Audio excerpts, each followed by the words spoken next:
Acordo de manhã para prosear no mundo do campo, as notícias escutar. Vem com a gente em toda a região com o seu programa Paracatu Rural.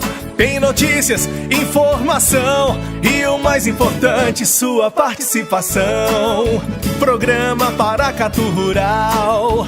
Programa Paracatu Rural.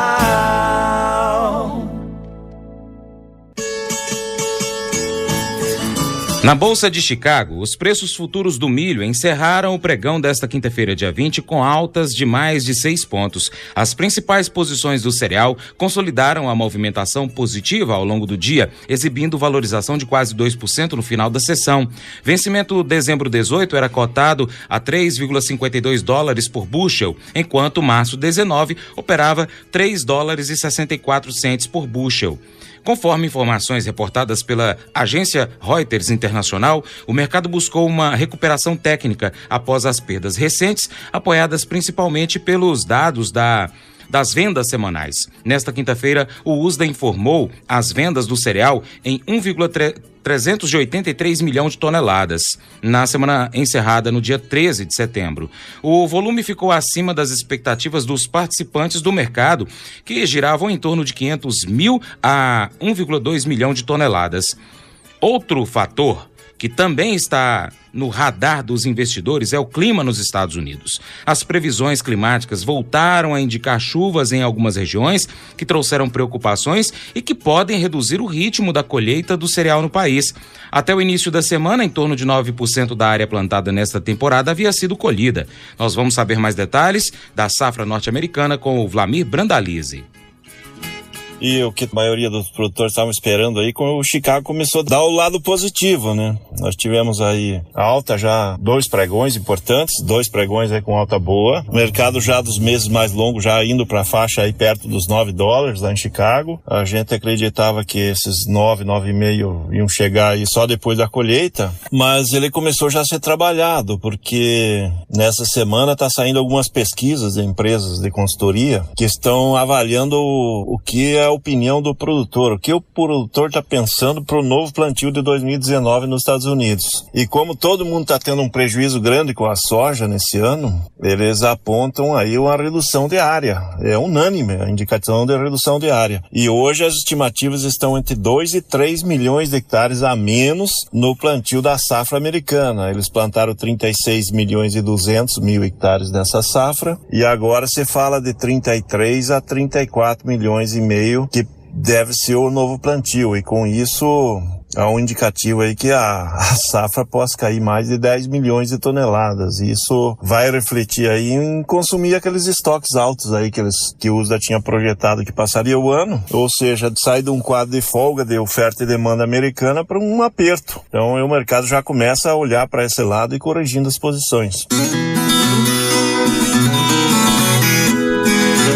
O Brasil já é o terceiro maior exportador agrícola do mundo, mas as mudanças climáticas podem apresentar um desafio real para a expansão produtora do país e gerar uma contração, melhor dizendo, das vendas externas até 2050.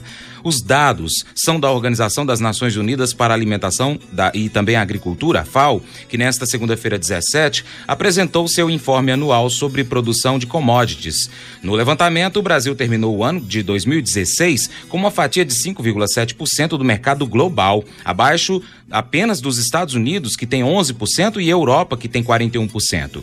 No início do século, o Brasil era superado por Canadá e Austrália, somando apenas 3,2% das exportações mundiais e disputando posição com China com 3%. De acordo com a FAO, o valor adicionado da agricultura por trabalhador também dobrou entre 2000 e 2015. No início do século, ele era de 4.500 dólares. Chegou agora, em 2015, a 11.100 dólares. De acordo com a entidade liderada pelo brasileiro José Graziano da Silva, os países emergentes já representavam 20,1% do mercado agrícola global em 2015, contra apenas 9,4% em 2000. Além do Brasil e China, Indonésia e Índia também são os principais motores dessa expansão.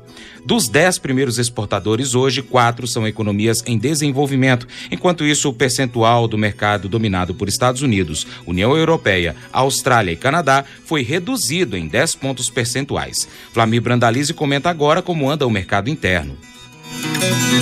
No mercado brasileiro nós temos o dólar aí mais calmo aí, abaixo de 4,10, e com isso os ganhos que vêm de Chicago são menores do que o produtor esperava, né? Então, mercado aí na faixa de 97, 98 nos portos para as posições de novembro e dezembro, e alguma posição de R$100 ainda sendo indicada, mas para pagamento em maio do ano que vem, para soja entregue agora nos portos. Então, é esses os balizadores do mercado interno para a soja. O produtor segue plantando, o clima mostrando chuvas aí chegando em ritmo indo para o normal já, esse ano até um pouco mais cedo que nos anos anteriores, e o quadro se normalizando para o clima da safra e os produtores plantando, o maquinário no campo e todo mundo correndo com o plantio do Paraná, sudeste São Paulo, começando a plantar já em Minas Gerais, Mato Grosso do Sul, Goiás e Mato Grosso, todo mundo plantando e devendo plantar mais cedo esse ano aí, isso vai dar uma boa condição para a nova safrinha de milho, né? Então já tem que começar a pensar na nova comercialização da safrinha do milho, que ainda está lenta, né? Teve negócio, mas ainda está lenta. Os indicativos da nova safrinha estão na faixa de R$44 a R$46,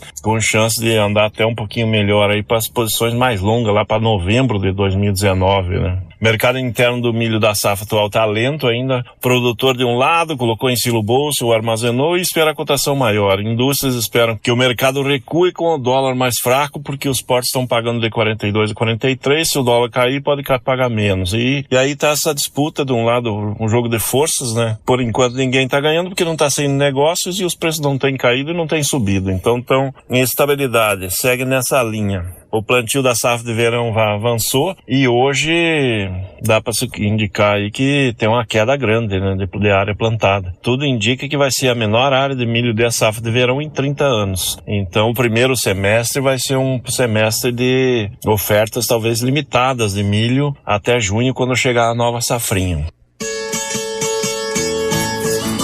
Se o Brasil ganhou espaço entre os exportadores, ele desapareceu da lista dos 20 maiores importadores de alimentos. Em 2000, o Brasil era o 13º maior importador, com 0,9% do mercado mundial. Em 2016, a lista dos 20 primeiros colocados já não traz o mercado brasileiro. O mercado mundial, enquanto isso, triplicou. Comércio agrícola, que movimentava 570 bilhões de dólares no ano 2000, passou a registrar um fluxo de 1,6 trilhão em 2016. De dólares, hein? A expansão econômica da China e a demanda por biocombustíveis foram os principais fatores desse crescimento. Mas se a expansão foi clara nos 15 primeiros anos do século, os cenários até 2050 para o Brasil vão depender então do impacto das mudanças climáticas do planeta. De acordo com a FAO, o mundo terá que dobrar sua produção agrícola nos próximos 30 anos. Mas o impacto das mudanças climáticas pode representar desafios reais para a produção brasileira, que poderia inclusive sofrer uma queda. Mudanças climáticas vão afetar a agricultura global de forma desigual, melhorando as condições de produção em alguns locais, mas afetando outros e criando vencedores e perdedores, entre aspas, indicou o informe da FAO. Os países em baixas latitudes seriam aqueles que mais sofreriam. Já regiões com climas temperados poderiam ver uma maior produção agrícola diante da elevação da temperatura. No caso do Brasil, a previsão é de que, se nada for feito no mercado global, suas exportações seriam afetadas negativamente e haveria até uma leve queda no volume vendido. O mesmo ocorreria com o restante da América do Sul e países africanos. Já a Europa, Estados Unidos e Canadá registrariam fortes desempenhos. As exportações brasileiras para a África e Índia aumentariam, mas haveria também incremento de importações vindas da América do Norte e Europa. Já as vendas brasileiras para a Europa e China, seus dois principais mercados, poderiam ser reduzidas em mais de $1 bilhão cada. O temor da FAO é que as mudanças climáticas aprofundem a disparidade entre países ricos e emergentes, já que a produção agrícola poderia ser afetada. Precisamos garantir que a evolução e a expansão do comércio agrícola funcionem para eliminar a fome e a desnutrição, disse José Graziano.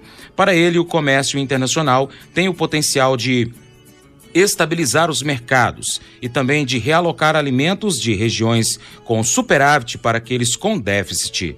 Caso as mudanças climáticas fossem acompanhadas até 2050 pela abertura de mercados, o Brasil seria o país que veria uma das maiores expansões do comércio agrícola. Brandalize finaliza sua análise de hoje com a dobradinha querida do brasileiro, arroz e feijão. No quadro do arroz, estamos numa semana de calmaria em função de que a Semana Farroupilha Gaúcha é o feriadão dos gaúchos, um dos mais importantes do ano, e com isso o ritmo dos negócios é lento, mas as cotações seguem entre 43 e 48 no mercado gaúcho para o casca e entre 55 e 62 nas demais regiões do Brasil para os 60 quilos aonde existe, no centro-oeste e norte. Demanda de varejo seguindo em bom ritmo e o setor da indústria tentando forçar aí para colocar justos no fardo, porque os produtores esperam que na semana que vem, passada a Semana Farroupilha, comece a entre-safra do arroz. E muita gente apostando aí do setor produtivo que o mercado vai reagir, porque hoje se indica que tem menos de 35% da safra a ser negociada e esse produto tende a ser bem valorizado aí pelos produtores, porque os produtores que têm o arroz na mão são produtores capitalizados e podem controlar a comercialização. Então esse é o quadro do arroz. No varejo, as indicações aí de 11 a 12 reais nas promoções das marcas comerciais, mas o mercado tentando trabalhar mais perto dos 15 reais para as comerciais e 18 a 22 aí para as marcas mais nobres, é a que tem sido indicado a nível de varejo na gôndola para o consumidor, e esses valores não afetam a demanda, porque o arroz continua sendo o alimento mais barato que temos, né? Porque agora deve começar a chegar aí os ajustes no setor do trigo, né? O trigo já teve alta aí de mais de 30% nesse ano e o mercado dos derivados aí cresceu 5, 6% e provavelmente nessas próximas semanas vem alta aí na farinha, vem alta no macarrão, nas bolachas, aí todo nesse segmento. Mercado de feijão também começando a ter indicativos de uma demanda um pouquinho maior, começando a melhorar a demanda para as reposições aí que vai atender o varejo do começo de outubro, e provavelmente já nos próximos dias vamos ter alguma pressão de alta aí, dando um fôlegozinho aos produtores. Mesmo assim, ainda os valores estão muito distantes do que é a intenção dos produtores, né? O produtor esperava vender aí na faixa de R$200 na linha do Carioca e o mercado tem trabalhado de 100, 120, talvez um pouco acima aí para um produto mais nobre, mas com fôlego de melhoria aí nas próximas semanas. É isso aí, amigo produtor, aqui foi o Brandalize no Minuto do Produtor. Um grande abraço a todos e até o próximo.